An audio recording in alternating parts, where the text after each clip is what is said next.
Okay guys, to get access to our front sway bar, we have to remove the center plastic piece. To remove this, I believe there's 9 T25 Torx bits that go all around the perimeter. It's the same on the other side as well.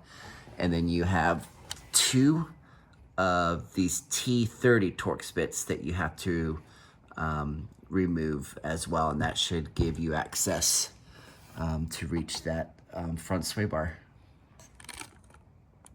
I'm gonna do my best to film this, but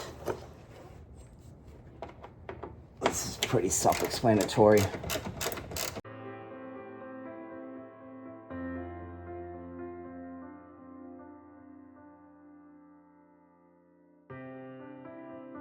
On both the driver's side and passenger side, I failed to notice that you also have these bolts that or these screws that you need to remove as well.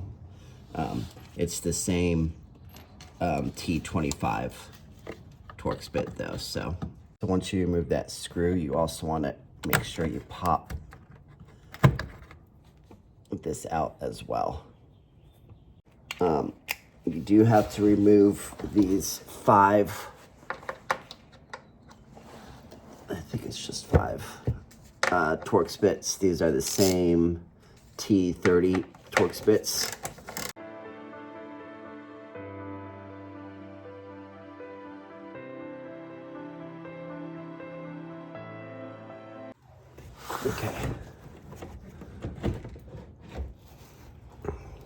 Okay guys, with this front panel up here removed, now we have to remove this like felt piece here. So I'm gonna start with these pieces. You can see I've already kind of started a little bit on this one, but you're gonna need one of these clip tool removals. This is Harbor Freight, this is Amazon, and you're just gonna slowly pop these things out. Not gonna lie, it's kind of a pain in the butt. These things are massive, so take your time here. I'm just using a twisting motion here. Oh yeah. Ah, there you go. You can see how massive that is. But you have to pull it almost all the way out in order for this to be able to squeeze and get out. So do the same thing on this side. Don't want to break these, so set these off to the side. Okay, the rest of these, let's see if I can angle this a little bit better. The rest of these screws are just T25, just like the other ones were. 1, 2, 3, 4, 5. We'll see. As of right now, I'm seeing 5.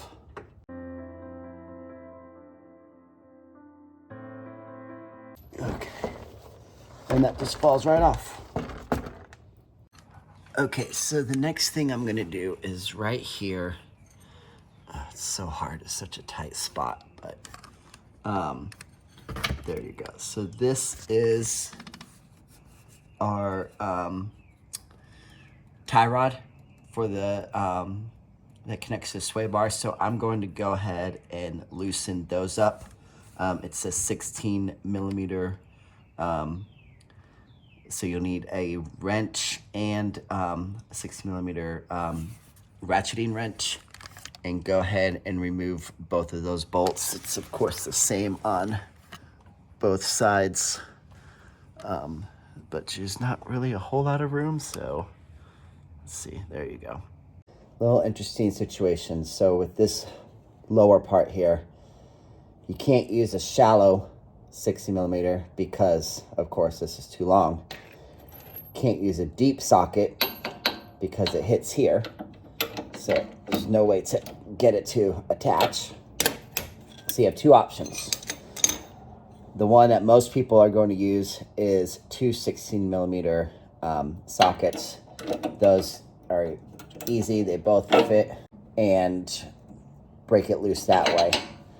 I happen to have bought at Home Depot on sale, some Christmas sale, one of these that have a hole. You can see it goes all the way through, and it's designed just for moments like this. So I can use a short one but because of that hole, it still allows me access. So I'm going to be using this, but just so you know, you do not need a tool like this. You can use two 16 millimeter wrenches and do the exact same thing. Okay, so just like last time, it's loose, but I'm not, I'm leaving everything connected. And I'm gonna work on this upper one. All right, so we're in the same predicament. So on the upper one, the deep socket's too long, and it bumps up against the control arm. And of course, the shallow socket is not deep enough. So looks like for these Endlinks, you're gonna need two 16 millimeter wrenches, or if you are lucky enough to own one of these, or if you've always wanted to buy one, this is a good excuse to go buy one.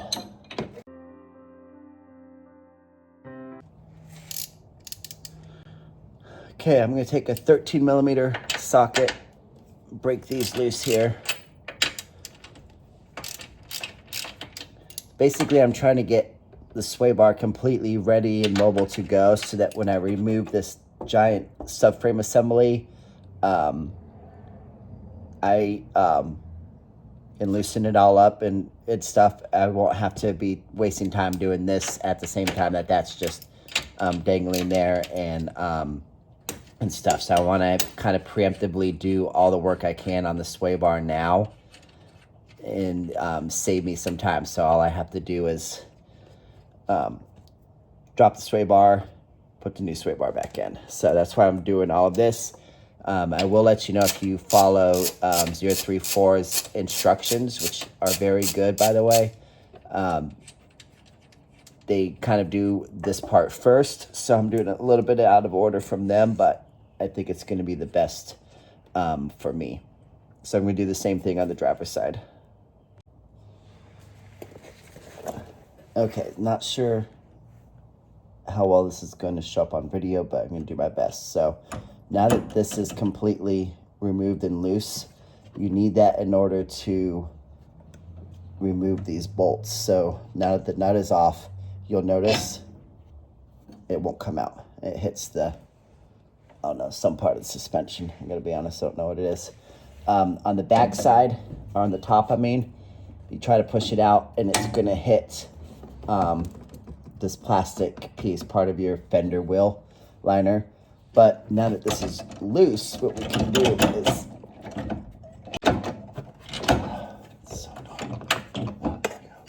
I just took this off because these screws here were stopping me from being able to move it around. See if I can do the same thing on the other side.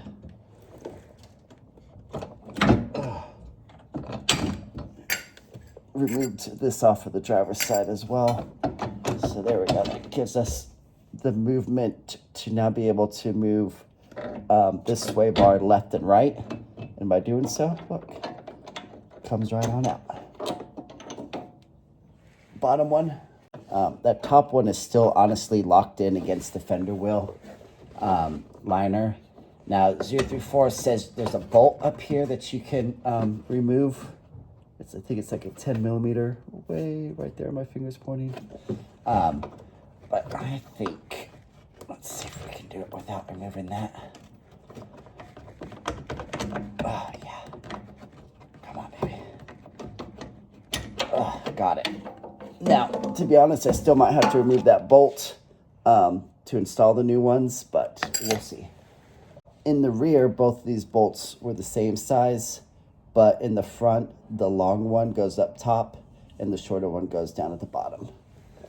But before we start working on the subframe disassembly, we are going to work on getting our Endlinks set up. Once again, my goal is to have this part dangling and loosened for as short amount of time as possible. Hey guys, I'm using the top of my trash can here, so forgive that, but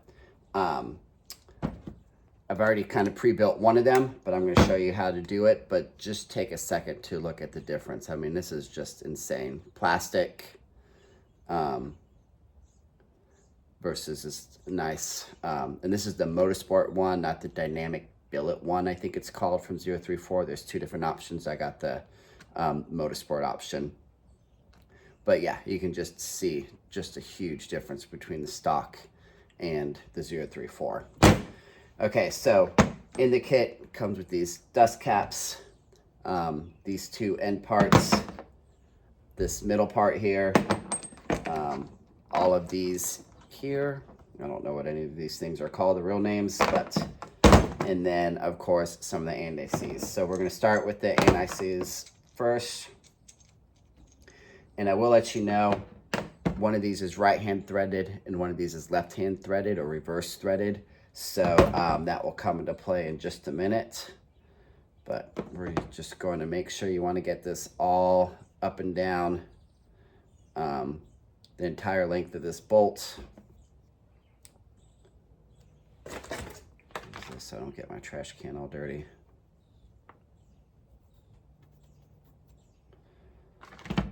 Do that to the other side as well. And then what you can do is use your jam nut here to work that anti-seize everywhere. All right, and kind of jumped the gun there with the anti-seize. So learn from my mistakes. Before you put the anti-seize on, what you want to do is get this dust cover boot on.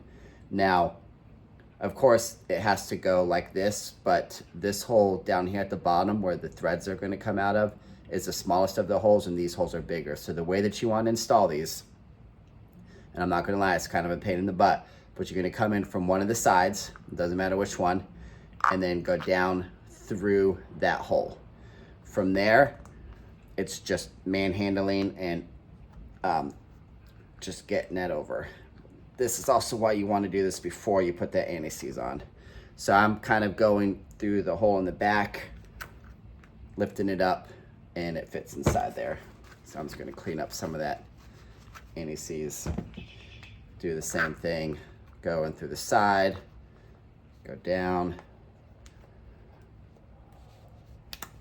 stretch it, and it goes on.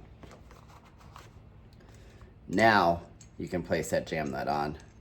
Well, I would put your anti-seize and then put your jam nut on. And it doesn't matter which order you do it, just so you know. And I probably have. Ooh. That's the other thing is, oh look how smart they are. So see, this says left hand. I don't know if you're gonna be able to appreciate that, but on there it says LH. And so that's the one that you have to turn to the left in order to screw on.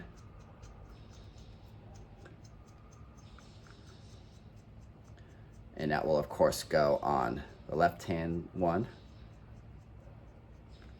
Then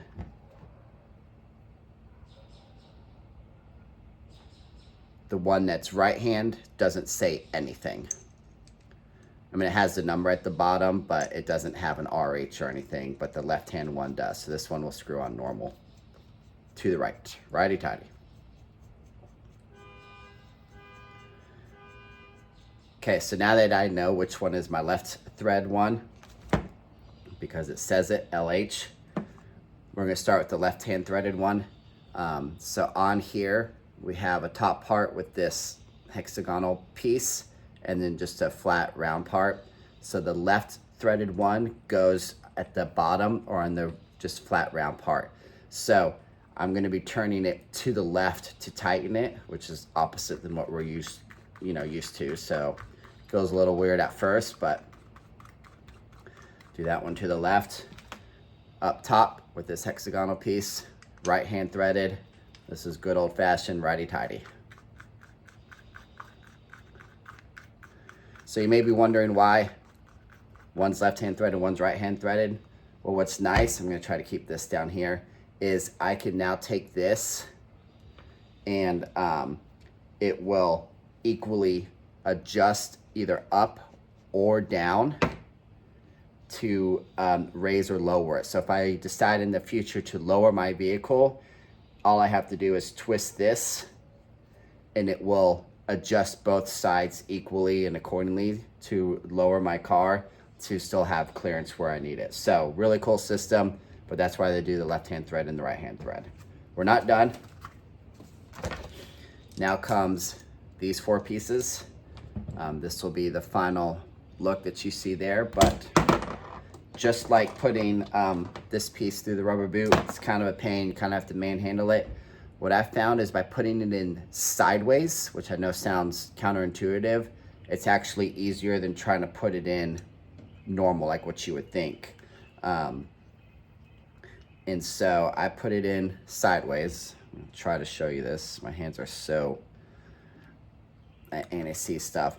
So push it in sideways, and then there's enough room in there that you can wiggle it around, and then you just have to kind of feel for the hole there.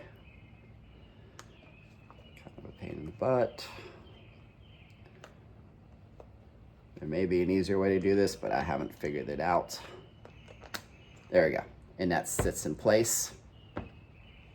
So I'm kind of holding that in place with my finger behind, but same thing, or I guess I can't really do that, but I'm gonna try to put it in sideways here.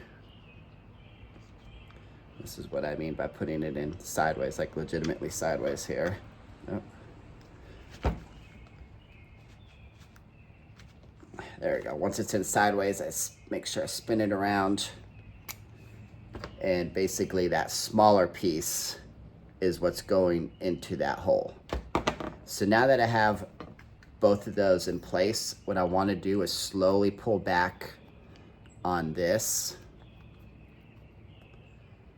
Just enough so that that rubber boot is even with the top of that.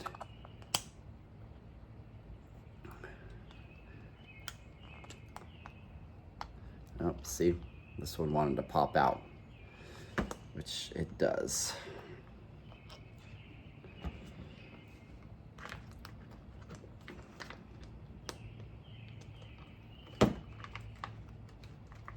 Which is why you should learn from my mistakes and do this part first before you do any of the anti-seize stuff.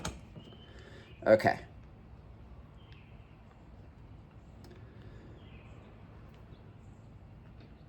There we go. I'm happy with that.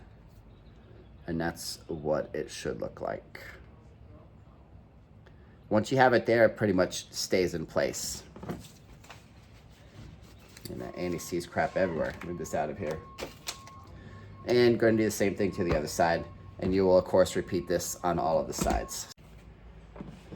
All right, you got them both built, anti-seized up, dustbins on, the whole 9. So now we have to do our final adjustments. So what we're going to do is take our original hardware that came with the car, place the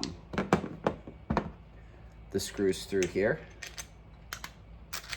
and we are going to adjust these up and down. So what I did is moved both of these jam nuts up as high as they can go. You can see how much I'm squishing it so that I can see the amount of threads I have on both sides, so that I can make sure that I'm trying my hardest to get as close to the same number of threads on both sides. And this is just honestly going to take some trial and error.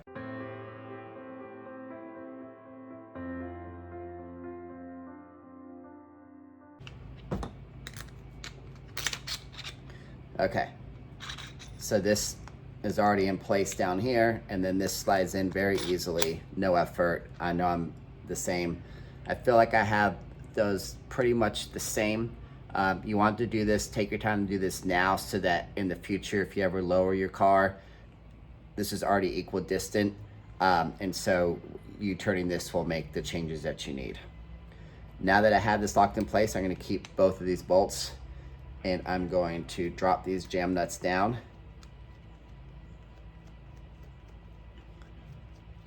Don't forget, this one you have to do in reverse. Messes with your mind a little bit. I'm going to lock both of these jam nuts down. It's a 19, so you're going to need a 19. I'm not going crazy here, but you just want to lock them both into place. done. I'm gonna do the same thing for the other side, and then we'll go from there. So we're gonna work on removing this giant sub panel right now, or sub assembly, sorry. So just so that I don't forget, I'm gonna go ahead and start with removing the shield off of this piece here. And it's going to be hard to show you, but you can kind of see the top of it there. This is a 10 millimeter nut that you have to remove on this part of the shield. And then on the driver's side, there's another one. Honestly, it's a fill thing, but it attaches to this piping here that's also attached to the sub-assembly. So I'm going to remove those first.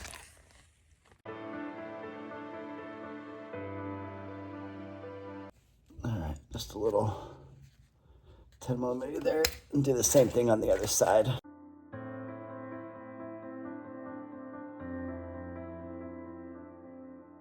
I'm not gonna lie, this sub-assembly thing is kind of a big job, and you are going to need a way of supporting this. Now, because I have the quick jacks, I'm gonna use my floor jack to support this.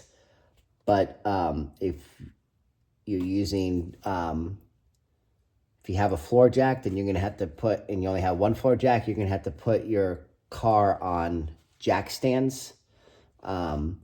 And then that will free up your floor jack in order to hold this. They do make special tools, you know, that are designed to hold stuff like this up that you can buy, but I'm just trying to think of the simplest way to do it. If you don't have quick jacks, put your car on jack stands, and then that frees up your floor jack for this. Okay, so you're gonna need a combination of an M14 triple square, an M12 triple square, and an 18 millimeter socket in order to remove all of this. So we've already released our heat shield from it, and 034 recommends breaking 2 of these bolts, M14s loose, and then supporting this, and then breaking the other 2 M14s loose.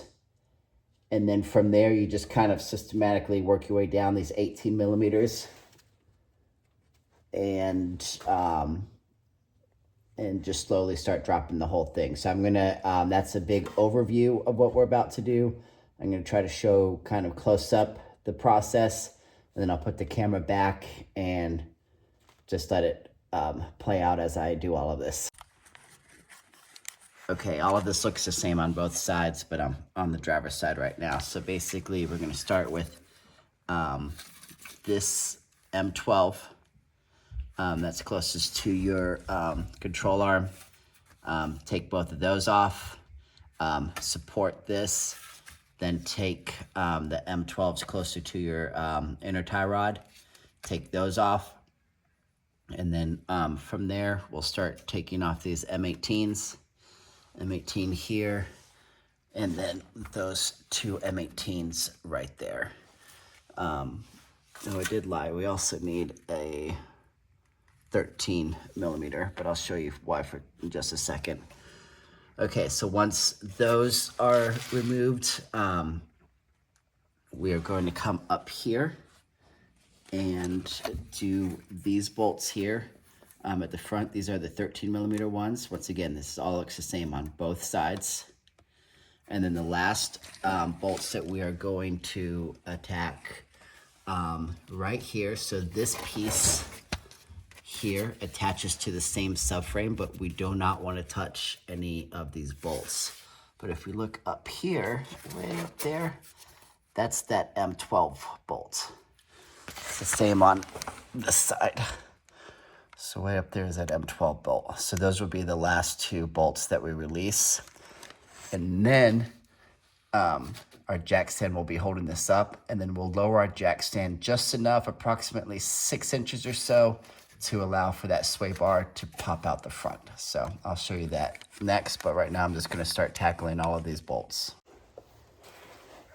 Okay, I will let you guys know that I went ahead off camera and broke all of these loose, just because once I put that floor jack in here, I'm not gonna have as much space, and these are torqued down pretty hard, as I'm sure you guys aren't surprised to hear.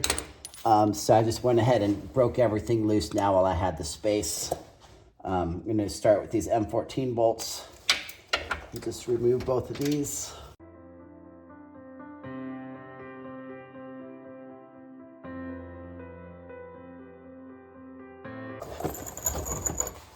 I just put a piece of wood here to help disperse the weight distribution of everything.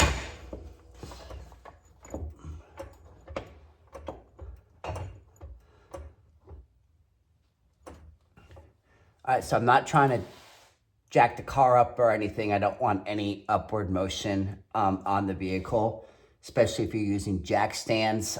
Even with these quick jacks, I'm not trying to upset the balance of anything. As soon as it touched, I stopped with this jack. So I'm just gonna continue removing everything and we'll go from there.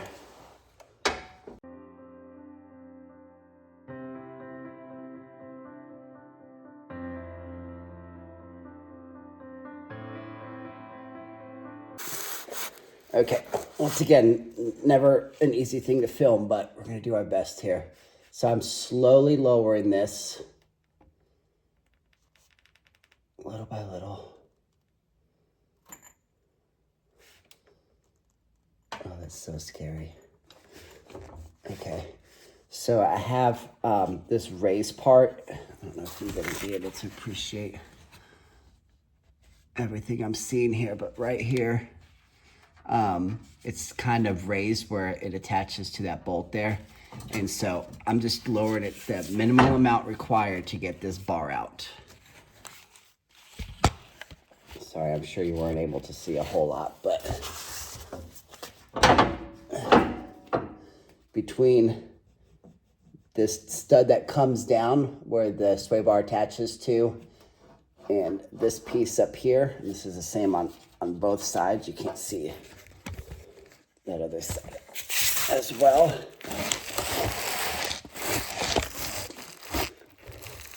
But that's what we have to overcome right now. Just nice and slow, guys, nice and slow. Okay.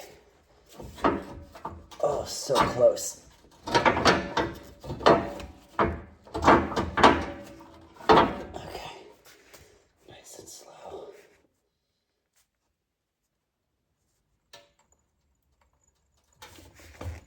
Yeah, it's definitely about a solid 6 inches. They weren't lying. Oh, okay. Just barely. All right, so you're gonna have to twist the bar so that these Endlinks down here where it connects to the Endlinks, right now they're facing down, but you need them to face up towards the top of the car. And that's going to help it to get over the tie rods. And honestly, unfortunately, I'm going to have to drop this a little bit more. Okay. All right, now that's just... And then from here, it's just... Okay.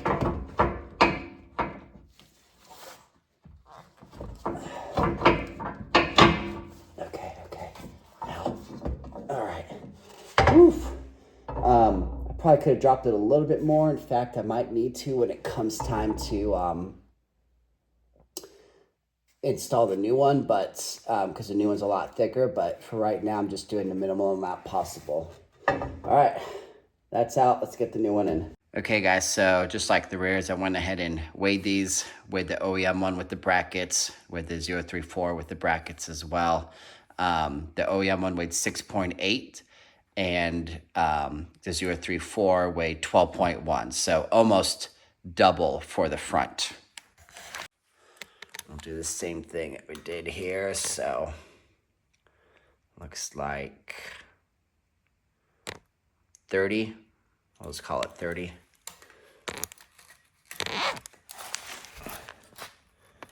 Oh, interesting.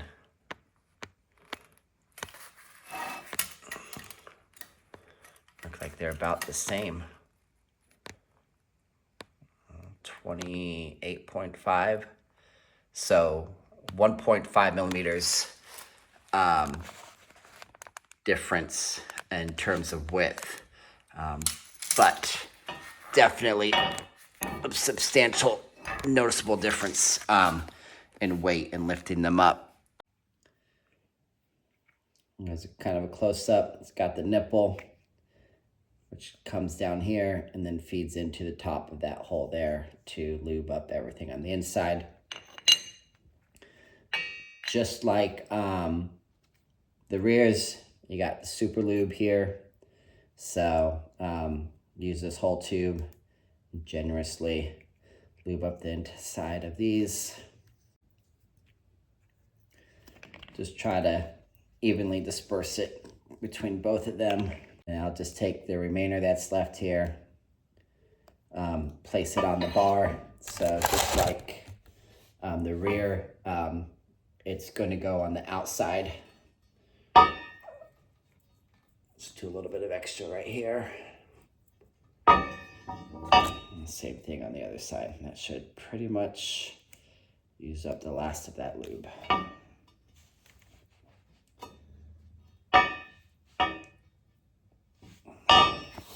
All right, go ahead and place these back in. Make sure that that part with the hole is facing up towards the nipple. The bottom, as you can see, doesn't have any piece. Actually, before I do that, I should go ahead and open these up. They open up from the bottom like that, and go ahead and place it on the bar.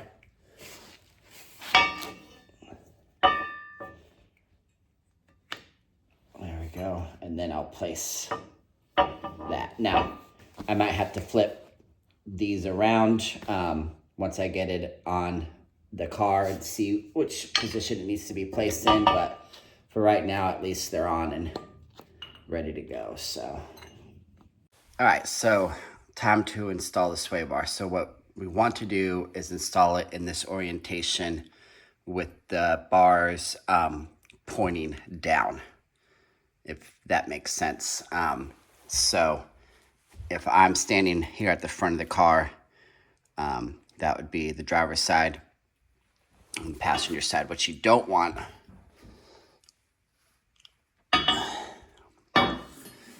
is to install it with those facing up where it attaches to the Endlinks. So hopefully that makes sense. But that's how we're going to install it. And so I'll set that up to show you guys how it's done. All right, so these are pointing down.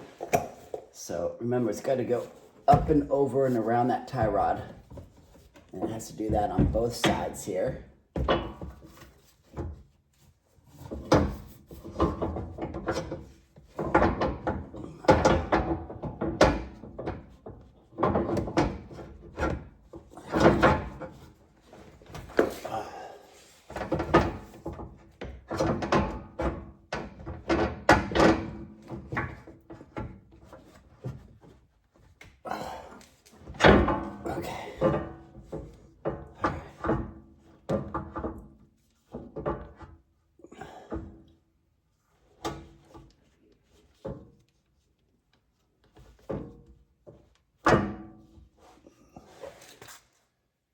Let me do my best to explain the freaking annoying situation that I find myself in. And it has caused me to put these brackets on and off multiple times now. So what happens is when you first install this and you go over that tie rod, what these bars want to do is sit just like this. So it's over the tie rod, but remember this is in front of the car. So this is towards the front of the car. So it's behind the tie rod, but in front of this control arm here. Well, if you attach your brackets in that position, which you see them right now, you can't rotate without hitting that control arm. So you have two options. If you have a buddy, it's easy because you have them hold this bar just like this, so that now that end piece is almost sitting on top of the control arm. You see that? And then you can place your bracket. Now, if you're doing this by yourself, like I am, I'm going to show you a little trick to get around that. But ideally, you have somebody just hold this right here. You put those two brackets on, and boom, you're set. But I'm going to show you how I'm going to do it since I'm working alone.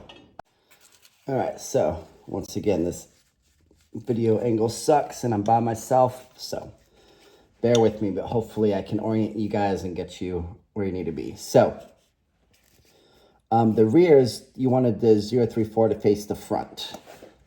That's not the same on these since they're completely adjustable. There's 034 on both sides, so don't stress out about that. What you want to do is keep this hexagonal portion that you will be able to adjust in the future if you need to at the bottom. If you do it towards the top, you won't be able to get a wrench on it because it's going to be too close to the suspension piece there. Sorry, I don't know what that part of the knuckle is called, but anyway, where it attaches to the strut, it looks like. So if you put it towards the bottom, then you'll have more room to adjust it in the future. Okay, so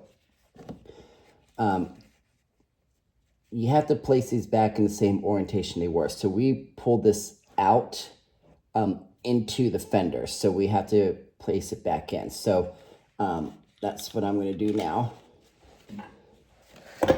And this is where the angle is going to be a little bad, so I apologize, but I'll do my best.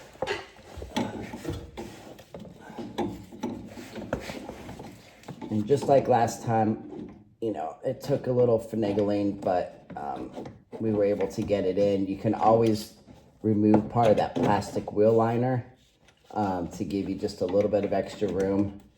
But I think, hopefully, we can do it without doing that.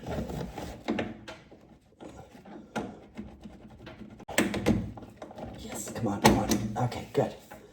All right, so the screw went in, basically pushing it towards the tire. Ow. All right, so I'm gonna throw the nut on here real quick. The nut is only gonna thread on a handful of threads and then it stops, but at least it won't fall off. All right, so next you're gonna take, where is it? The shorter one. Remember, that long one went up to the very top. The short one goes at the bottom. This one is the opposite direction. So we're putting it towards the middle of the car.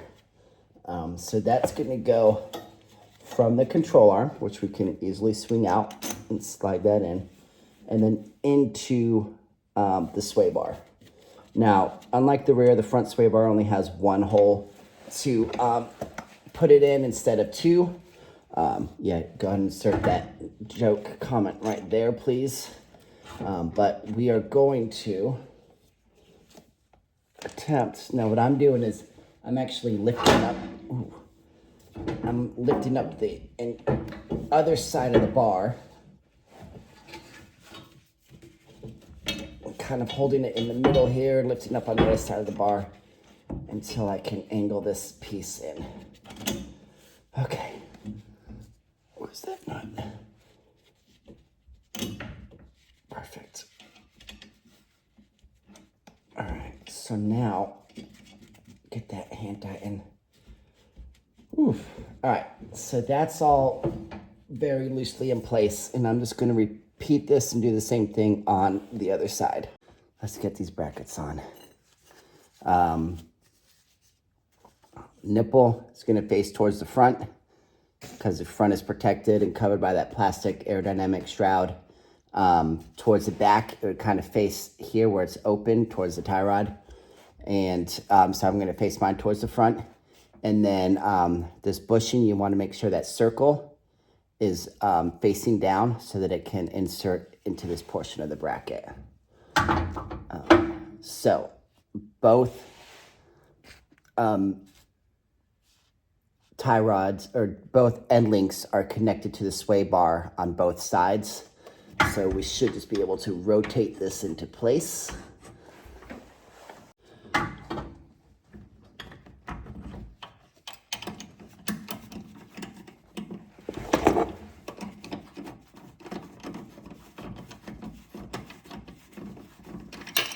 Okay.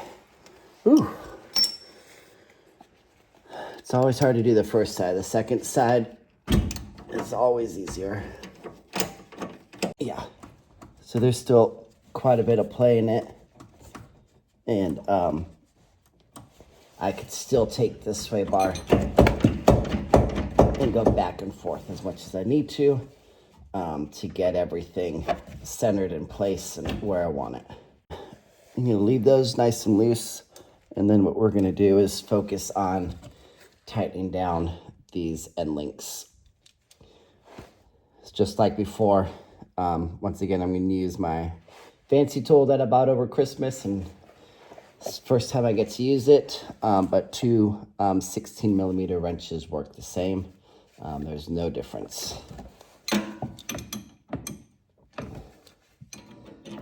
These were on there pretty tight, so I am going to just crank down on these things.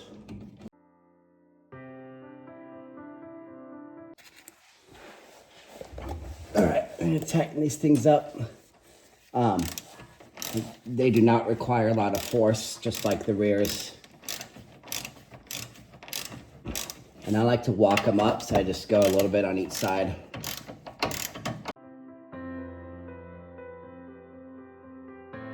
Sway bar, end links, everything's tightened up, good to go, in position.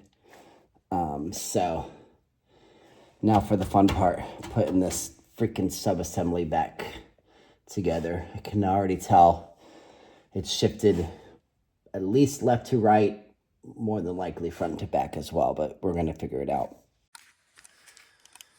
Okay, everything's connected, but I did want to touch on one thing. So this notch here, the bracket won't sit right up against it. So what I tried to do is create an even space on both sides by bumping the sway bar left and right. And you can do that after the sway bar's been connected to the end links and even tightened down and stuff. There's still some lateral movement. So I just chose to space those out as evenly as possible between the brackets. Not sure how much it really matters, but just thought that I would share that info with you guys. All right, so I'm gonna start putting this assembly back. I wanted to show you guys a couple of things that I'm talking about because I'm gonna be setting you guys up back to get an overview picture and talking about this, but I wanted you guys to see what I'm talking about. So this tie rod assembly, it can actually move a little bit, a lot of it. So part of what I'm having to do is line these holes up with this tie rod assembly. Gosh, it's hard to focus, but anyway, I think you guys can appreciate that. So when you hear me talking about moving the tie rod assembly up and down or back and forward, or side to side, I should say, not up and down, this is what I'm seeing. Once again, I apologize. I'm trying my best to focus, but I think you can appreciate. And so this is that piece that I'm moving. And then those have to come up to these holes here and here. So these two holes that I'm aligning here are with a triple square screws, but I've played with this a little bit off screen. What I've found is actually easier is here with the 18 millimeter ones. These seem to line up a little bit easier than these do, because I'm having to go from the subassembly through this into that, and it's just a lot of moving pieces. And I was trying to do that first, and I realized it's too much. And so what you're gonna see me do is place these 18mm ones here and here, which is going to attach back here. I'm also gonna attach, I believe these are 13s. They go up in here, and this is the same on both sides, of course. So I'm gonna attach those, let's see, 1, 2, 3 screws on this side, or on both sides, so 6 screws total. But just tighten them up a little bit so that I still have access to move this around and get everything lined up. And then hopefully with doing all of that, that will get lined up. The other thing that I'm gonna be doing that's gonna be hard to see is, I'm looking towards the back of the car. These are angled towards the back, so what it does is it pulls this whole subassembly back. And what I noticed is, because the way a floor jack operates, as it raises, it pulls things, you know, forward, and as it lowers, it goes down and backwards. So this whole subassembly has shifted forward, not by much, but a few millimeters, but enough that it's throwing everything off. That's that hole with the 10mm bolts that we also have to make sure this little screw gets through. But yeah, so I'm gonna jack this subassembly up, place those 4 screws, 2 on this side, 2 on the other side. I'm gonna tighten it up, but I still need it to be snug enough that I can shift this to the left and right, because I also know that it got shifted left and right. This is the worst when you're trying to install the sway bar, because I kept bumping into it and I just don't have a lot of room under here. But anyway, I made it work, but I do know that this whole thing got shifted to the left, to the right, and every which way. So while I need these to do their job and pull everything back and kind of create a fulcrum point, a point that it can pivot off of, I do need them to be loose enough that I can still move everything around as needed. So that's kind of an overview of what I'm going to be doing. You'll see everything from a farther away view, but that's what it is.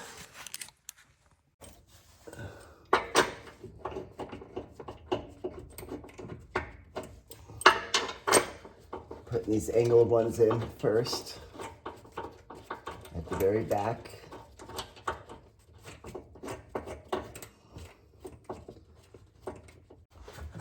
This thing is so crooked.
All right, guys, finally got it installed.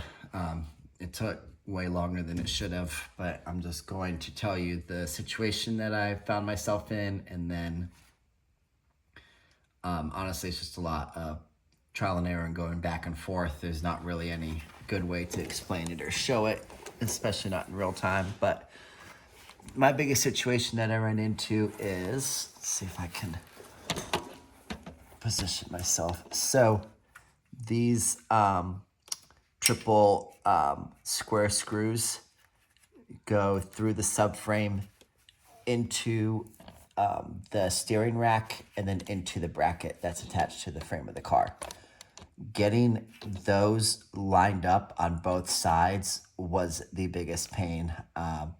Essentially, originally I was doing these bolts first, and then trying to do those, and that didn't work.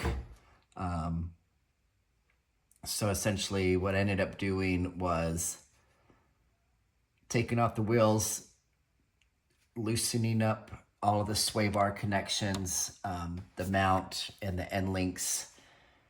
I was just trying everything, and I think the biggest thing that helped was having two people. I had my son come out and help me, and I think it was just a geometry angle thing. So when I was lifting up, attaching this side, it would throw off the angle on the other side so it wouldn't line up. So basically I had him crawl into the car, lift up that side of the steering rack. I lifted up this side of the steering rack so we were against this frame. Then I used, let's see if I can find it.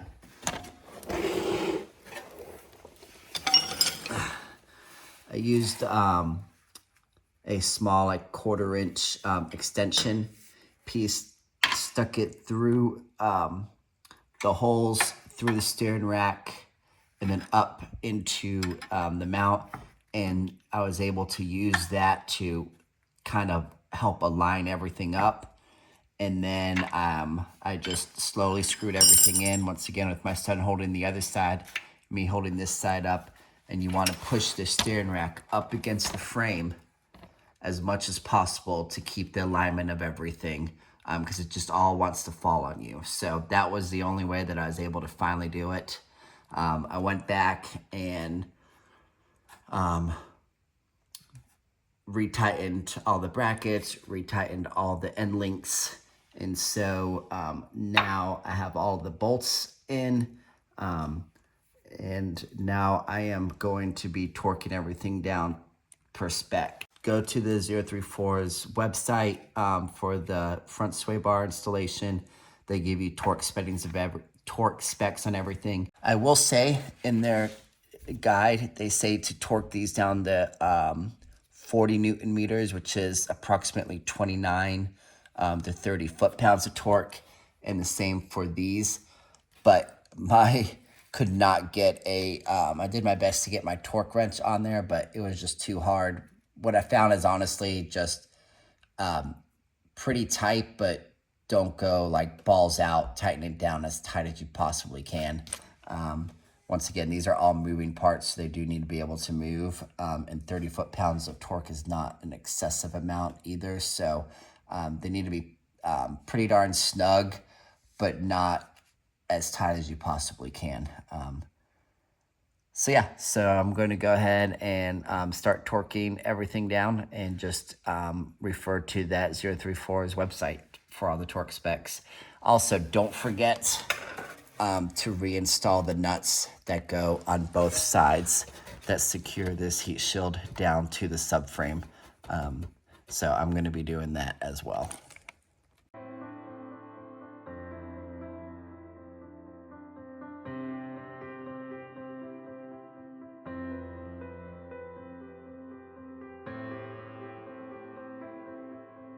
These small bolts up at the very front that are next to the bracket, they're only 30 Newton meters, which is about 23 foot-pounds of torque, so not very much. These are all 90 foot-pounds of torque plus an extra 90-degree turn. And that's approximately 67 foot-pounds of torque. And that takes care of 1, 2, 3, 4 of those bolts.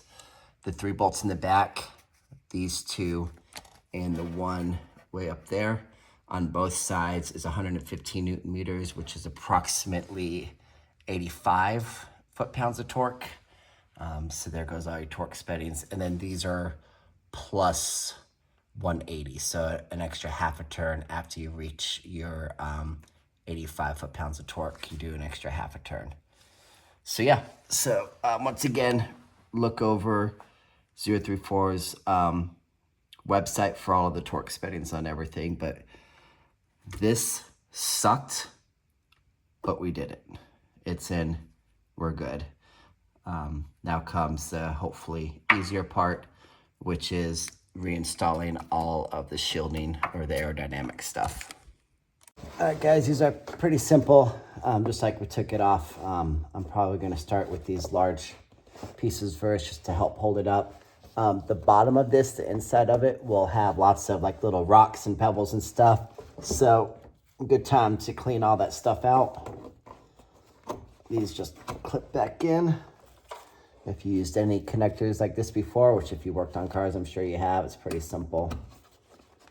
There we go. And that's at least holding it in. These require like next to nothing to tighten down, so be careful. Do not over tighten them. You can probably do it just mostly by hand if I'm being honest.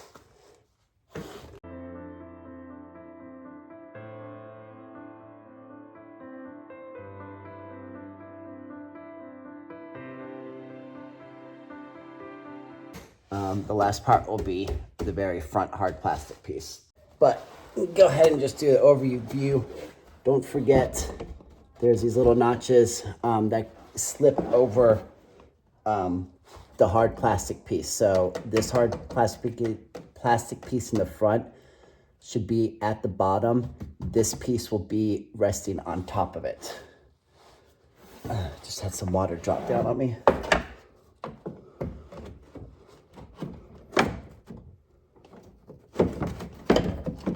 There you go, shimmy, shimmy into place.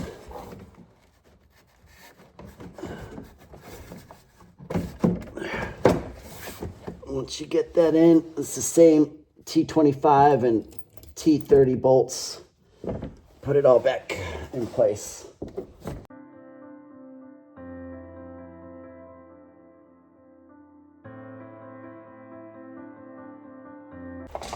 All right, guys, so don't forget this little piece that I had forgotten about that goes here on the side.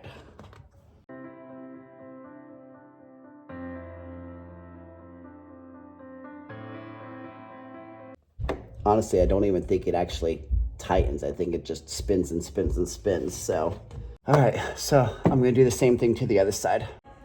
Let me tell you, that is a job and a half to do, the front and rear sway bars. It is totally doable, but if I am being 100% honest, putting that subframe back on and dealing with that steering rack, I almost gave up. I mean, I'm just gonna be real with you guys. I have no reason to lie to you. I spent hours getting that.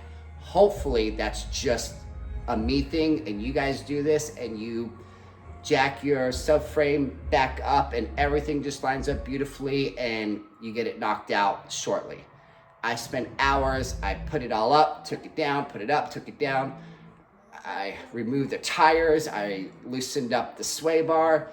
I did everything I could think of multiple times over many, many, many hours. It was ridiculous, but I did it. It sucked, but it is doable. So hopefully, like I said, you guys won't have my experience, but I just wanted to be honest and real with you guys in case you do run across that. It's just, you just have to work the problem, go slow, don't cross thread any of those screws. You're dealing with aluminum here, so be gentle. Don't use power until you know that you've screwed everything in. I know I already said all this in my video, but I just want to make sure you guys understand that it is doable, but it is that one particular part. Everything else, easy. Well, you know, moderately easy, but easy, it's smooth, flowing. Can't talk anymore, I'm too exhausted. It's just putting the subframe back up. I don't know what it was. All right, I'm off my soapbox with that stupid subframe. With all that said and done, I really hope you guys enjoy this video. If you guys have done this job before, comment below, help us out, and tell people what they can do to make this job a little bit easier, especially with that subframe. If you guys dealt with the same thing, hit me up and let me know I'm not the only one out there dealing with this stupid subframe reinstallment. And with that, I'm done, guys. It was definitely a doable project, but it is it is what it is sometimes. We know how it is when it comes to working on cars. Please subscribe. Please share this with all your Audi RS5 owners. And you guys have a great day. Thanks.